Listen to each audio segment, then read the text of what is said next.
Hello, everyone. My name is Michelle Wilde. I am the host of this evening's Join the Conversation. I am the Pauline Hanson One Nation member for running for the Parliament in the seat of Lilley.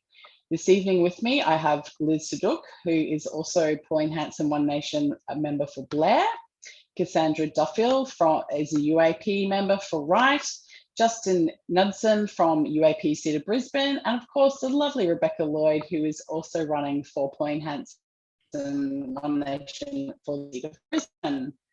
This evening, because it is Tuesday the 29th, is it the 29th? Let me just check.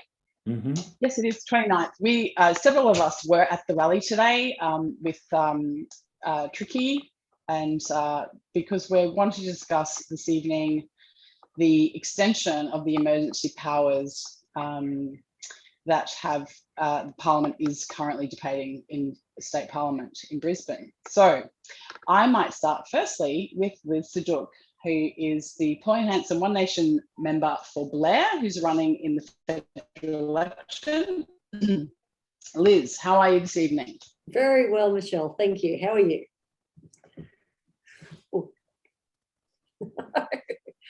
Michelle, can you still hear me? Okay. Did you want me to just to go on? Go on ahead. Okay. Yeah. I was at the rally today with the People's Revolution and the guys from Mackay, and Stephen Andrews came out from Parliament to give a quick speech. It was fantastic. The energy was amazing. It was actually to try and prevent the second part of the state of emergency bill going through. As I understood it, the one they extended last week needs this one to actually work, or it falls over. However, we know that the government of Queensland has a majority and they have a long history of not listening to the people. They can push through legislation and have done so for the last 2 years. My biggest concern in recent weeks would be the fact that the Human Rights Commission weighed in on the situation and had the first couple of pages that said, oh, we believe these are overreaching laws. We believe that they are draconian, they don't need to be in place. But then further into the report actually said, perhaps we should look at instating a permanent law, as the states of Canberra, or the Territory of Canberra, and the states of Victoria have done. Now, when I read those legislations last year, yes, I read legislation. It's a bad habit of mine. And when I read those legislations, I went, this is horrible. They are the most oppressive pieces of legislation I think I've ever read. I've only ever read Australian and mainly New South Wales, but I joined the police in 1996, and that's where my love of reading legislation came from. And I said, they can't do that. That is breaching our rights as a person. You can't just go pull people over. Now, I don't have that legislation that I read about Canberra, but when I went to stand in the park, they said, why can't we protest this? I said, well, they're only taking submissions from people who live in that state. They said, will it happen here? I said, I don't know. It looks like they will try. So that's probably my bigger concern, other than extending these stupid state of emergency orders. There is no emergency. We all know it. It's about control and the flow-on effect that the government is doing with that control. So I had a big problem with what I was seeing on social media last year with Bar Wonder and Cafe Ego and all these other business owners that actually stood up. And I was listening to you before, Justin. I think you may have been in the same boat. And as a ex-law enforcement, I said, they can't do that. That's not right. You need powers to go do this. what I found out recently was under these state of emergency orders, they are following directives from the Commissioner. Now, they are the same directives that told their entire police force to go get a jab.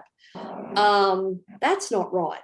So the Commissioner has rolled it down to the police on the ground, and I fully felt for them, because that's not what they joined for, to go stand outside a cafe or a pub or whatever else to stop people discriminating. Like to make people discriminate. It was doing my head in. Hence the starting to read more and more legislation. This state of emergency is the tip of the iceberg. I went into the Child Protection Act. I have a very soft spot for foster carers, and I think they are amazing humans. And they changed the Foster Care Act. It was originally designed to protect foster children against a belief that maybe the foster parent held that they didn't need medical treatment, like a blood transfusion. It had happened overseas. I actually don't know if it ever happened here, but they put in this legislation to protect the children. Now, November last year, they added a line at the bottom of it that said, and medical treatment includes vaccination. I went, oh, no, you don't do that. And so that's when I started writing letters, and I wrote from everyone from the Prime Minister down. And I went, this is not getting enough. I'm not getting enough impact. I need to go more. So that's when I started looking to be a candidate, because they were just running over some of the most giving people in our society. And foster carers are amazing humans. I take my hat off to them. I foster puppies, and my husband won't let me do more kids because I've got 3. And he said, maybe when these kids leave, you can have more kids. But right now, no, you can't cope with more. So that was what actually kicked me in the butt. Oh, that and my sister lost her job. 10 years, perfect, exemplary service, multiple awards, model employee. Bye, we don't want you. She works at home. She's a mapping scientist. She just has these massive screens that have maps. She was no risk to anyone and had done the last 2 years at home. There is no reason for this state of emergency exemption. But I don't think we're going to fix the state government here. We need to come in over the top with a federal fix. Agreed. Yeah. And one of my views is that actually the state government is, we must be the most over-governed country of 25 million people in the world. Yep, I totally we agree. have three levels of government. I just am starting to see that the state government has run truant and in a tyrannical way, roughshod over all of us in Queensland. And I mean, we can see I feel sorry for Victorians, and no wonder 36,000 of them have fled that state. And I'm surprised it's not more. But there is no need, in my view, for a state government. And if and when we ever get to a situation where we can have a referendum on that, I would absolutely put my name down on the ballot box to say, disband state governments, not required. Yep. The reason we're in this position is state government. They are thieves and they are rotten to the core, and they've stolen our money and used it in a completely wasteful manner. And this whole situation would not have happened without Labor and Anastasia Palaszczuk. Anyway, that's my view. That's my rant. And I appreciate, and Liz, we think you're an amazing human, and we are so pleased that you're running. And of course, you're for the seat of Blair, which, you know, I have just found out this evening is Ipswich. So anyone watching, if you're in the Blair, which is Ipswich, please meet Liz, because she's a fantastic ambassador for our rights, obviously. And, you know, we want in this Join the Conversation for everyone to understand how to vote, and also how to put Greens, Labor and Liberal last, and give the minor parties a go, because we stand for freedom and people's personal liberty. Okay, so I might move on to Cassandra Duffill. You're the United Australia Party member for Wright, which is 8,000 kilometres square. It's a huge area from the Gold Coast out to the Lockie Valley. And Yes. I'll take the opportunity just to ask you what your views are of these emergency extension powers that are going on currently being debated in Parliament in Queensland, Brisbane. Look, honestly, it makes my blood boil that this is still being debated, that it is still coming up. We've done the pandemic. We've been there, we've done that, we've survived it. We need to get back to normal. There is no reason for these powers to come back into being. We've already lost jobs, we've lost businesses, we've lost hours. People are really, really struggling, and this pandemic emergency legislation is going to put this overarching fear and control in people. I saw in my business, each time we had a lockdown, it took about 12 weeks for business to start coming back again. People needed to forget about that hard stage and start spending like normal again. And that took about 12 weeks. Every time we went back into lockdown, people pulled their money up again. I was a naturopath, so I was the person getting people's disposable income. People didn't really prioritize natural health, I'll be honest about it. It was that extra bit of money. So when people are scared, they pull that extra money back. So all the extension of this is going to do is make people more afraid. It's going to stop them spending with their local business, their local practitioner, all those little mum and dad businesses that are already struggling and going to find it harder, because everyone's going to hold back that cash thinking, oh gosh, they could lock us down. We could be shut out of our businesses again. It's got an overreaching effect that perhaps hasn't been thought of. So I'm really, really angry about it. Yeah, and I think as you as a sole business owner, as am I, and most of us here, we had a discussion earlier that you mentioned that 80% of your clients had either lost their job or lost hours, which meant that they didn't have that sort of discretionary, it's not even a discretionary income to spend on their health. You know, obviously they want to come and see you because you're also an amazing human and amazing at your job as a naturopath. And to have the government come in and literally destroy people's businesses so they don't have enough money to come and spend elsewhere, and basically contracting our economy like this, it's got a massive flow-on effect. You know, my business was on the Gold Coast here in Oxenford, and this is a business that I started as a solo parent. I started it after my divorce, and I started it with a shoestring budget, and I built it from a mobile clinic to a home-based clinic. And then when I was big enough, I took it out to a clinic. I ended up with this 3-room clinic in Oxenford. I was treating so many people. We had a full dispensary, had a massage person, and different therapists coming in. And we were helping so many people until all of this happened. And after that first lockdown happened, I did send out a survey to my client base. We had 500 regular clients on the books at that point in time. And I asked them, have you been affected? And as I told you before, 80% of them said they'd either lost their job, their partner had lost their job, or they'd lost hours. And my client base were average people. They were small business owners themselves. They were people that worked at Movie World and SeaWorld. They worked at the hotels. These were people that lost their jobs during this. I'm not even going to call it a pandemic. I'm going to call it a debacle. Let's go with debacle, because, it really sums it up a bit more.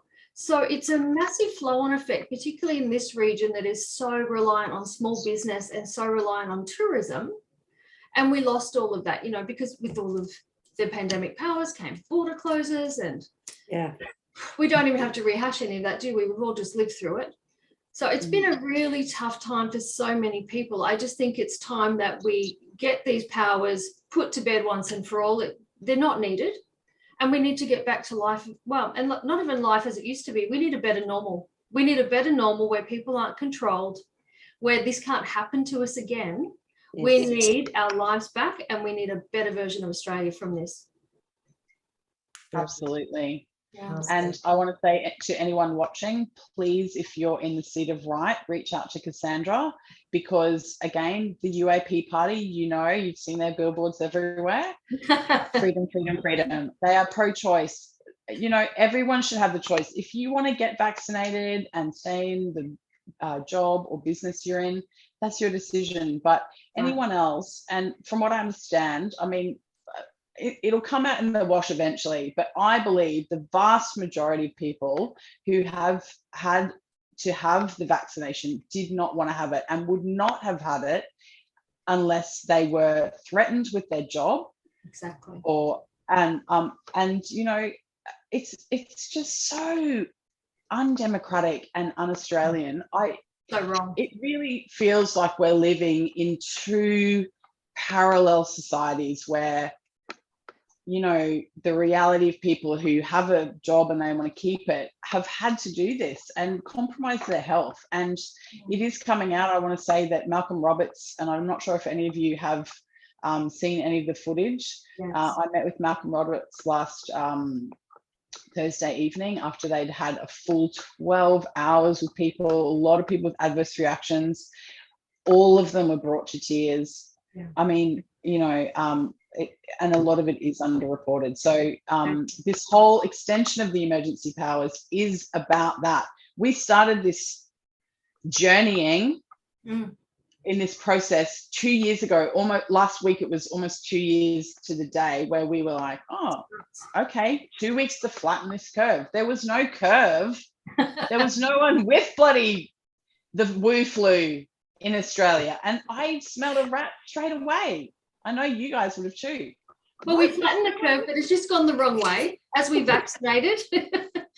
Just the wrong axis. They just aimed wrong. But, you know, can I just add to that? Because we spoke to Craig, the night after that inquiry, we had a team meeting. And he said to us, guys, he said, that is the worst day I've ever had in my political career. He said, I'm, excuse me, he said, I'm angry. He said, I'm sad. And he said, that's just the worst day I've ever had. Just heartbreaking, isn't it? It is heartbreaking. And, you know, we're only at the start of this journey with adverse reactions. I'm hearing of 12-year-olds who are having heart issues, who are going on the list with pericarditis. Yep. And we're being conditioned now to think that that's normal.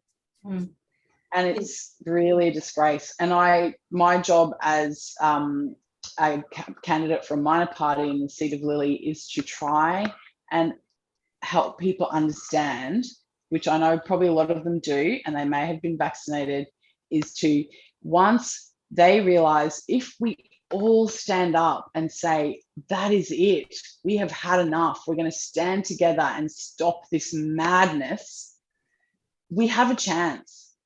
And I really urge anyone in any of the seats to reach out to the candidates in this, join the conversation and reach out, and, you know, together we can do it. Anyway, thank you, Cassandra. I really appreciate what you've added.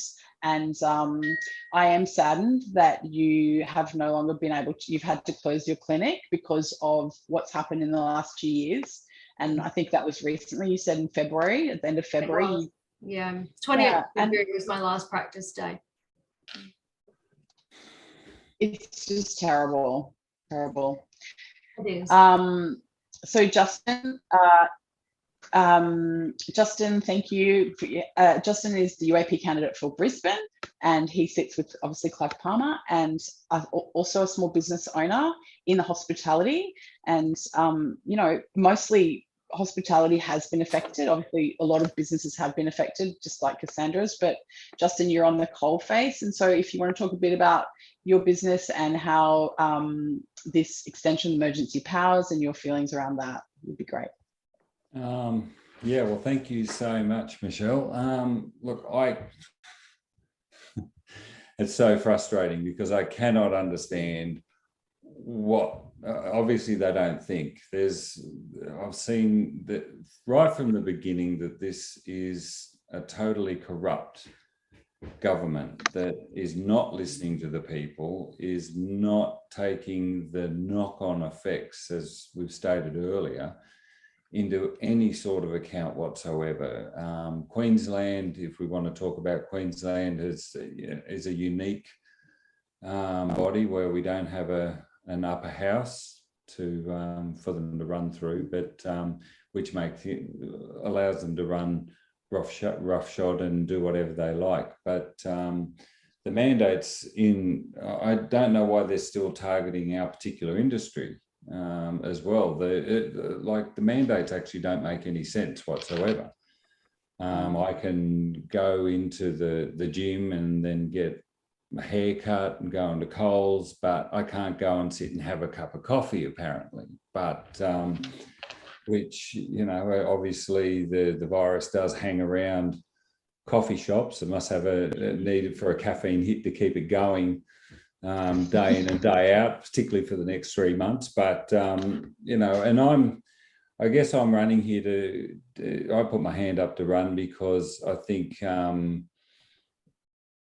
it was I'm motivated to try and make a change in the fastest way possible, because we are all under the pump here. We've all lost so much. Friends who've lost jobs, family who've lost jobs, depression. I know people have suicided. It's just horrendous. And I just watch this Palachuk and the people up in government who have got no idea of what's going on down on this level. And it's a disgrace. And they are going to face justice at some stage. There will be a reckoning at the end of the day. And I guess, I mean, there's been a lot of people that I know that have seen what's been happening right from the get-go. And I guess we use the word to try and wake up people, which is always tagged with a bit of a conspiracy theorist line to it. But once you see what's going on, you can't unsee it, and which causes us so much, the rest of us, so much frustration. And if people believe that by wearing masks, by going along with the mandates, that it's going to end, it's not going to end. You can't comply your way out of this kind of tyranny at all. And it takes a number of people to make a stand. And if you do the numbers, like if everybody said no, if everybody just ran their businesses and didn't wear masks and ignored the vaccine mandates, what are they going to do? The end of the day, they can't arrest and jail all of us. You know, the great well camp that they got up there in Toowoomba. God, what a stupid thing that is. It's that scary, can only hold 1,000 people. I mean, what are they? You know, they don't come down. Another waste of our people. taxpayer dollars. Oh, totally. And that's another form of corruption for this government. It didn't even go to tender. You know, it's just passing on to their mates, and they just look after their mates. And when you see the people that they're involved with, that Jeanette Young's husband is on the board of Pfizer, and Anastasia's father's a big DNA bank person overseas. You know, these orders are coming down from somewhere. And when the UK and New Zealand, even New Zealand, which was a big surprise to me, are ending all the mandates on the 4th of April. I mean, what? Couldn't believe that. And what are we doing in Queensland? And I agree with you, this whole state-based system is got to be really looked at. And I'm running because of the timing of the election to maybe make some kind of change, working with Becky and other minor parties and we're all just honest people who really want to just get back to our own lives. We haven't got great aspirations to be politicians, but we want to be people who are going to be there to do the right thing. And I've just witnessed the major parties just over so much time have just imploded in their corruption. They've just become this bubble within themselves, and they can't see outside that now. And it's, you know, the only way to make any changes, and people can't see how much this is really affecting everybody, unfortunately. But I don't believe the figures that they're putting out as well. I think that's all a fear campaign or coercion campaign. So, you know, and look, we've survived just in the hospitality business. We've just, because we committed, we just opened up a third restaurant. I'm probably going to get into trouble if this goes out too far, but with somebody knocking on the door. But you know, it has been tough. It has been tough, and tough on our employees, and that, that's just because they're our family, and the same with you, Cassie. Your clients become like family after a while, and the disappointment that we've all had to deal with, and quite frankly, if you're like me, you're just sick of it. I'm just sick of this government just making rules and telling a few people in a room in George Street telling us how we're going to run our lives. And mate, they've got to go. And we need to, just get government out of our lives. I think if we win somehow or get enough, we'll be the party that just fixes things and won't interfere with your life. We'll let you get on with your own life and save your money. And that's been the big issue with the last 2 years, the government interference in people's lives, because before then it didn't matter who you voted for. Things didn't change that much, and the same thing's going to happen if people vote for the major parties. They're both they've got the same policies. They're all spineless, and the leaders, particularly Albanese and Morrison, are totally spineless creatures who are following. I don't know. Are they following somebody else telling them what to do? I actually think it'll get worse if they get back in, because there is 100%. There is no reason for them to change their behaviour. It's almost like an abusive relationship, and they go, I'm sorry, we've heard. Yeah. They don't care. And they don't change their behaviour. Yeah. And how many years have we seen this over and over? It's like watching a friend do the same mistake over again. You go, what are you doing? Yeah. I don't think that even if they got in again, would they care about us? No, 100% not. They only care about their own, their own political careers. And I love that all these, we've met a lot of people from the UAP, all the candidates, and none of us are career politicians. And I think that's how the whole thing was set up originally, that you have people from the community who've got a vested interest in the community to do the best thing for their community. And career politicians with them coming, like Albanese's never had a job, apparently, so other than being a politician, they come out and they've got no real world experience, and real world experience is such a critical thing we've all done it tough. I've done times where I've put $2.60 and 5-cent coins in my petrol tank. Mind you, that wouldn't get me out of the service station at the moment. You're not going to get far on that. No, but but I think people have got to understand that independent parties, small parties, have got their best interests at heart.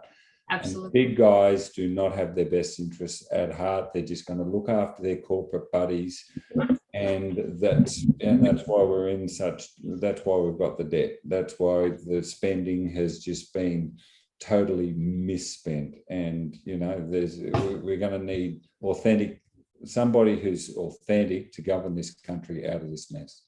Yeah, well said. Absolutely. I really like a lot of things. Well, pretty much everything you've said, Justin. I mean, I love that you've highlighted that you cannot comply your way out of this tyranny. I mean, people got 2 jabs because they thought that's it. And then, I mean, for us, I realized it wasn't just 2. It's, Greg Hunt had ordered enough for 10, 7 or 8 or 10 or hundreds of millions of dollars. It is criminal. Absolutely. It is absolutely criminal. And it's very assumptive that people would agree to start lining up again. And I have met several people, and if any of these people are watching tonight and they said, I took 2 because that's what they said, and I was fine to do that. But now they want me to line up for a booster. I'm not doing it. I'll quit my job. Please stand up. Yeah. Stand up, because we cannot comply you cannot comply your way out of this. If you stand up if you get this first booster, there's another one coming in 3 months. How many is enough? Yes. How many is going to be enough for you to say, actually, I should have stood up then and said, no way. If we all did it, we wouldn't be here. But so that's my point. And, this government is acting with impunity. They are just They do not care. There's no empathy. There's no love. There's no respect for the people they're meant to represent. That's right. I love what Justin said about where we were meant to be from the community, to stand up for our community. And I had no idea that Albo never had a real job. Seriously? That's blown my mind. I read that recently. They just jump into one thing. They career in politics. Exactly. They go to university. They join the Young Labor or Liberal Party, and from there they move into politics. And for all of us sitting here, we are all small business owners. We know what it's like to lodge a quarterly BAS. We know what it's like to have our taxes ready, and we know what it's like when holy shit, how am I going to pay my staff this week? Super. How are we going to pull out all that small business clearing super and that digital ID if you've got a company? You can't do it without the digital ID. Oh, well, that'll be a next topic. That's the next mess we're in. But I think you're an amazing human, Justin. I appreciate that you have stood up with the UAP party, and I do have some very close friends. Well, I won't say close, but lovely people. Mary Jane Stevenson, who's running for Redlands for UAP, who's been at my house. Love Mary Jane. We met several months ago, and Geraldine Hoogland, who's also running in my seat of Lilley. Geraldine's a lovely lady and also has been at my house. We've had tea and I want her to do really well as well, of course. Isn't it interesting though, like this time around, okay, we're all from different parties and we're sitting there going, isn't this person a lovely person? That's such a quality candidate. She's been at my house for tea. Do you ever think that Albo pops into ScoMo's house for a cup? Yeah, exactly. I think regardless of what happens and how many from each party get in and what sort of goes down, I just think when we actually do have that end and we have a speckled of all of us in there, it's going to be such an amazing team-working, community-spirited, positive-minded parliament that this country's never seen before. It's a whole new ballgame. Absolutely. Whole new ballgame. Yeah. I agree. We can only dream. We can only dream. It's not a dream, Justin. We're going to do it. We will do it. We've got a chance. We do. We have a really good chance. I think we do. And, there are a lot of really pissed off people out there. They are sick of it. And I really want them to, as I said, if you're watching this, reach out to anyone in the minor parties in your seat or your electorate, and have a chat and get to know them. That's what this whole join the conversation that Rebecca has set up, and the platform is fantastic. And we are here to have minor candidates who are not career politicians, who didn't leave uni and join a party to just, never have any experience in the real world. We're people who've decided that we can't take any more of this and we want it to end, and we want a new way forward. And so that will bring me to Rebecca Lloyd, who has a business called Fair Business Australia, and obviously this platform that she manages. She's sitting for Pauline Hanson's One Nation, the seat of Brisbane, along with Justin. And so Rebecca, I obviously saw you today at the rally in front of Parliament House, looking very glamorous and gorgeous, as you always do. Please tell us your perspective on these extensions of the emergency power that are being debated in Parliament today. Thanks, Michelle. I really think it comes down to a numbers game. The mainstream media, which for those of you who are not aware, mainstream media actually got a massive tax break right at the start of COVID, which basically means that they are a massive propaganda arm. So not just is the ABC a propaganda arm for the government now, but now you have, SBS 7, 9, 10, all of them are all working together to spruik the fear factor and the numbers game of COVID. Well, it was 2 weeks to flatten the curve. That 2 weeks numbers didn't work. So then we needed to extend to months and weeks and years and days, and all that didn't work. And then it was this many people are dying and this many people are dying. And then it was, you need 2 shots of this and then you need a booster. And we had, I spoke with a business owner just the other day, that the government has extremely generously given him $15,000 to keep his head above water, and with a lot of expletives because he is a veteran. I effing lost $450,000 last year, and they think $15,000 is going to cut it.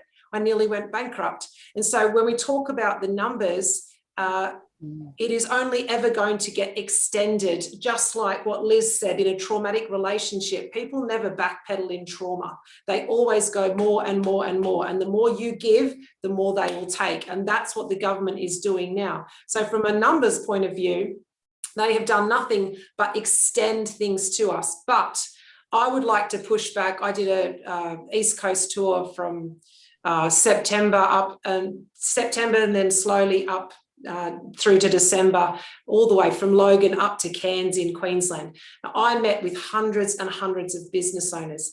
That's numbers. Now, for every business owner that was sat in those mandate meetings, you can bet your bottom dollar there was at least 10 people at home that were thinking that they should have gone to those business meetings. That's numbers. And for every 10 people that were sat at home thinking that they should have been at those business meetings, they've got at least 2 or 3 friends that are not business owners, at least 2 or 3 employees that are not business owners, that they are talking to, that have only gotten the shot because they've realized that they're a slave to the dollar. And that's, I have a mortgage to pay, I have bills to pay, I have to put food on the table for my kids. And if I don't get these jabs in my arm, which I've been told is only 2, and now I'm being told we don't know how many you're going to have to get, that's numbers. So from a numbers game, what is being put in the mainstream media is far less than what we, the collective, can actually bring to this state of emergency, to this state of Queensland.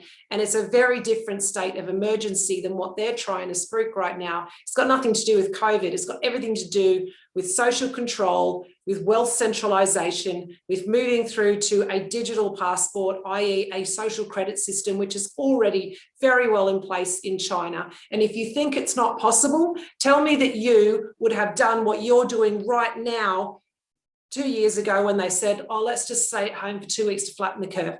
Incremental changes.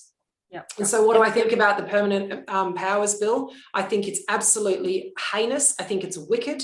I think it is absolutely unnecessary. If it really was about COVID, we would be protecting the people that are at risk. We wouldn't be keeping kids at home, little 5-year-old children walking around with little masks all over their faces, sitting inside hula hoops, not allowed to touch one another, not allowed to do anything like that. We've seen a drop in IQ in children because they're learning from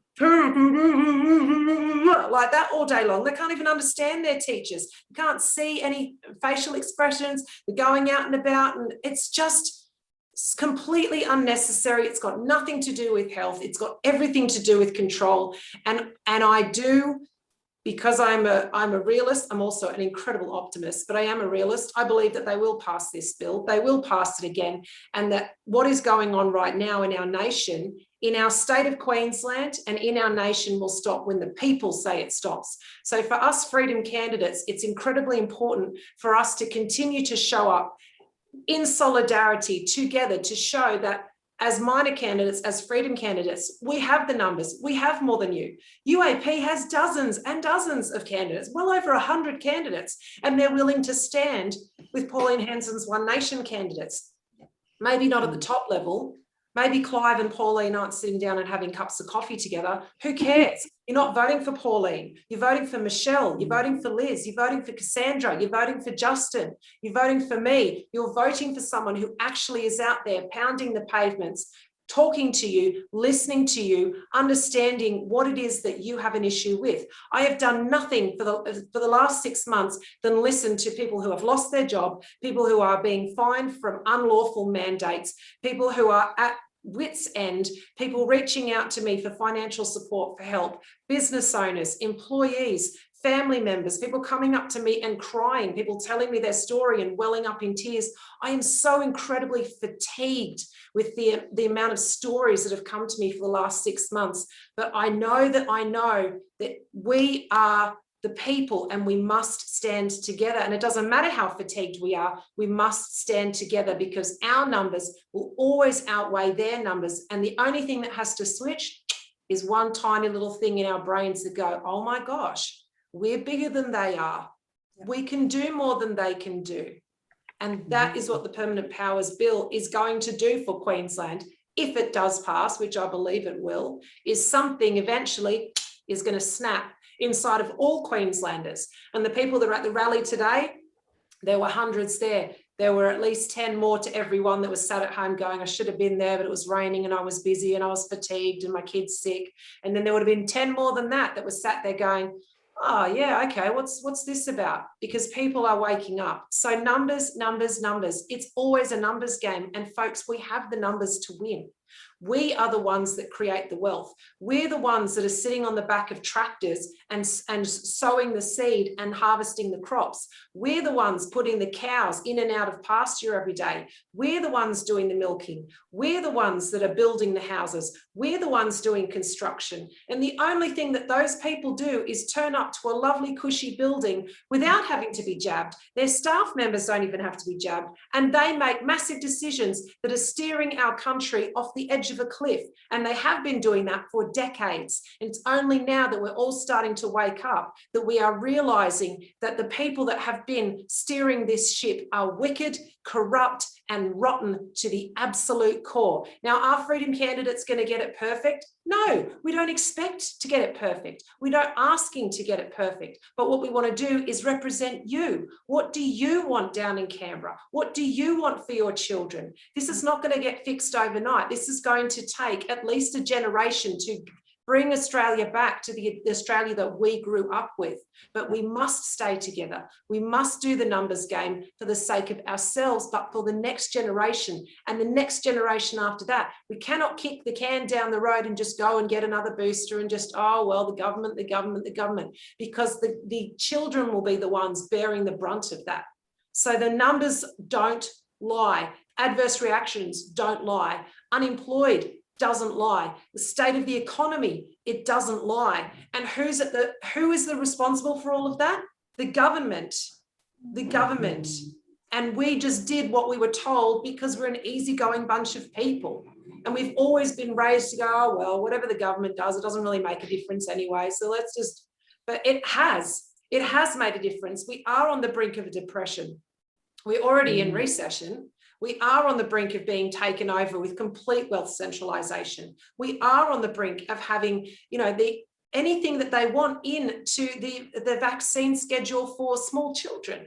Yes. So the numbers don't lie. We must stay together. We must continue to have conversations and to be willing to show up at polling day, fill in a stat deck, because you can bet your bottom dollar that there'll be some funny stuff going on voting day. Stick together and vote the majors last. Cannot stress that enough. Doesn't matter who you vote in the first few spaces, because preference the freedom candidates, but vote the majors last. And we, the collective, we can do this and we can win.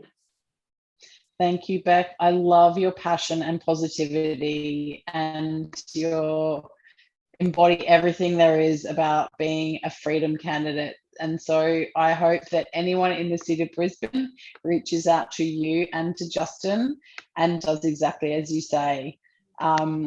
We are not going to change the way our country is moving unless we change the government. And we can't do that with just accepting the status quo. And also I would say there is a move from, which I've heard in the media, they are now, I don't know how it's come about, but I read it somewhere that they are going to accept, or there's a discussion about accepting votes by phone. How on earth can you vote by phone without actually ensuring that the person you're on the phone with is the person they say they are? Okay, fine, there's no voter ID, but you have to give an address. My name is this and my address is here, and they cross you off. Vote by phone because they're saying, oh, there's going to be hundreds of thousands of people suffering from COVID. If you have COVID or you're feeling unwell, please just go to polling day and cast your vote. Because if you get on the phone, that means we have a system now that cannot be, how can we ensure that that's it can't be secure? I can't even believe that that's been suggested, and I'm very concerned. I actually voted by phone last state election, I hate to admit, because I actually did have pneumonia. So I actually did vote by phone. But it's been my concern too this time around, because When you do, have you voted by phone before? Have you tried that? I didn't So even know it was a thing. I didn't even know you could. No. Yeah, no, I did it last time for the state election, but you ring in and you identify yourself and you give your personal details and they give you an ID number, and then you ring back with that ID number. So that apparently separates you from your details. So, and then they read through the great big long list of everyone on your ballot. Some of those ballots can be very, very extensive, and you have to tell them over the phone what order you want those people in. My only concern with that is, how do you know the person on the phone if they're not being scrutineered? They could be putting anything. Absolutely anything could be going on there. I mean, if you want to register for a postal vote, I mean, we all know that America and Trump is going through some major issues over there, and a lot of it, I've seen reports on Fox News where they have said that the voter fraud situation in the 2020 election is as plain as day. The ballots were watermarked, and there are hundreds of thousands of ballots that were produced in China and do not have a watermark on them. And we know, as soon as I heard that for weeks and weeks there were all these postal votes coming in, and there were large sections of the population, it doesn't take a genius to smell a rat with that. So that is all going to come out, and it is coming out. It's being reported on Fox News now. So if anyone wants to fact check that, they can go ahead and, maybe it's, I don't know, maybe YouTube's banned some of those videos, but I've certainly seen them myself. But even the postal votes don't have our scrutineers there. So if there is any way you can make it to the polling booths where the Freedom Party scrutineers are there, and the new the initiative Stand Up and Vote, I'm sure you've all heard of those guys. They're going to have their own scrutineers there. But if you postal vote, there's no scrutineer there. Now in the South Australian election, I was reading, I'm the most boring person, I swear. I was reading the scrutineer's handbook, and they said it's okay to scrub something out and write a number beside it. And one of the candidates raised this and said, how about you just go get yourself a new sheet, destroy that one and go get yourself a new sheet. Don't feel that you have to make it right or scrub it out, because what's to say that the next person who reads that doesn't scrub it out? So go get a new sheet. They can't stop you, and fill it in the way you want. But postal votes, I'm not sure. I used to postal vote because I hated big crowds. After my time in the police, I was not great. But I'm fine now, but that was 20 years ago. But postal votes, if we can avoid them, take your own pen and I was going to say that, Liz. Yes, please show up. Every vote counts, and take your own pen. I'm not saying that someone might, there's pencils provided, of course. Why? I don't know. Why shouldn't it be a pen provided? Then there's no difference in the cost between a pencil and a pen, surely. But take your own pen if you need to. If you make a mistake, that's fine. Ask for a new ballot, rip it up, put it in the bin, and do a whole new ballot, because there are scrutineers. I have been a vote counter before, and at a federal election, so I know how the process works. Everyone sits in a big room. If I'm counting the votes, we count them out in piles, and there is someone, actually usually two people, standing behind you as you put them in piles for the number one preferences. And then they get bundled. And if you've made a mistake, they will tap you on the shoulder. No, I mean, I never sort of, I was always very, oh my God, making sure.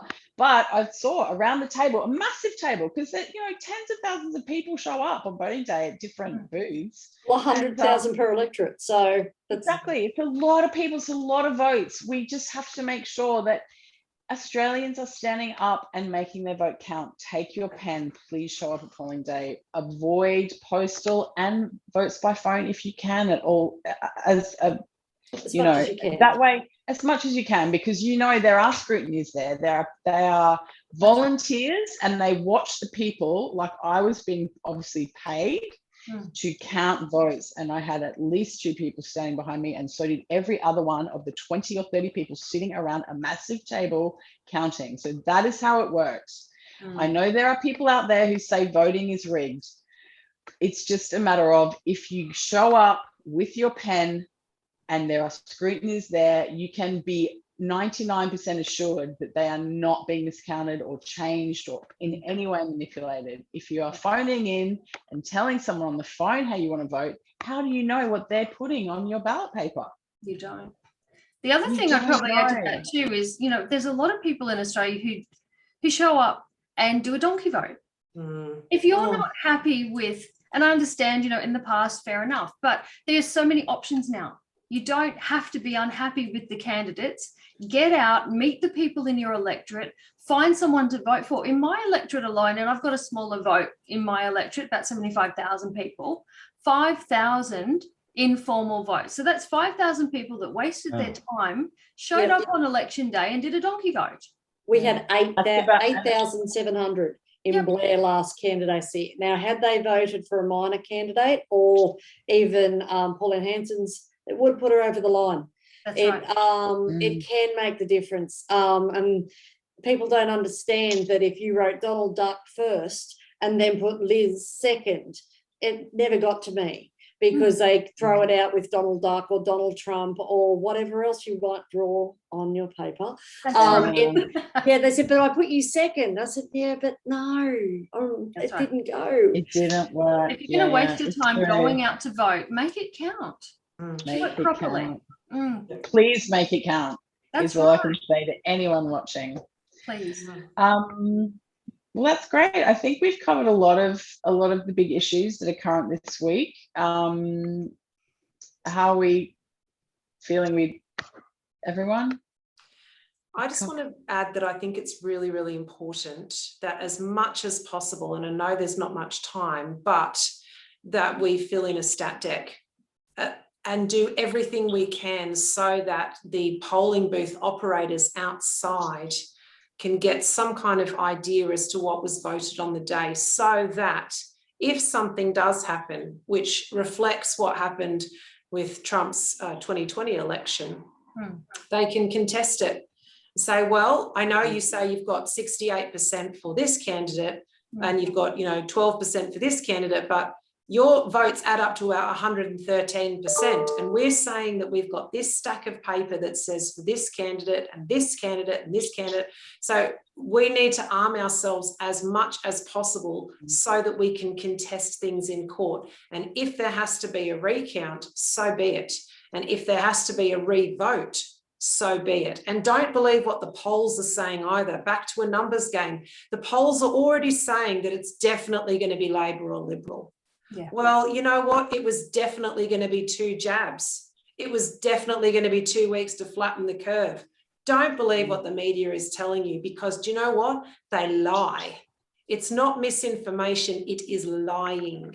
They are lying to you. The government is lying to you, and they will likely lie about polling day as well. So go and use a pen and please fill in a stat deck, just something, so that we have in our possession to say, well, we've got a stack of paper here that says this Freedom candidate and this Freedom candidate and this Freedom candidate were voted for. Why are you saying that this many people voted for Labor? Because the math doesn't add up.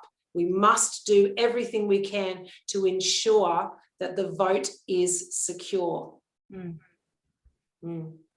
Thanks, Beck. That's really important, because we also want Australians to feel like their vote is counting and that they don't have to donkey vote because they think their vote doesn't count or matter. It does. And I would urge everyone and anyone who's watching, and please tell your friends and family to, if you're despondent about the political system, we can change it. Imagine if we had a lower house full of Freedom candidates who want the same things as you do, which is less government interference in your life. You can just, you don't have people. I mean, if you'd said to someone 3 years ago, the government is going to tell you to take 8 vaccines, you would have said, that's crazy. That's never going to happen. Well, here we are. We're up to 3 now. Some people I've heard are having their 4th. Israel's up to their 5th. Yeah. And Oh yeah, Israel's up to their fifth. Israel's up to their fifth, and it would appear, a lot of people say, oh, just one person's not going to make any difference. I think it was late last year, Pauline Hanson's Senate introduction, they missed by one vote in the lower house to end the mandates or to make amendments or something. There was a whole heap of people across the floor and went against their party line, which was unbelievably brave, because we know how much they get hounded afterwards. But if one of us had been there, Australia may be a very different place right now.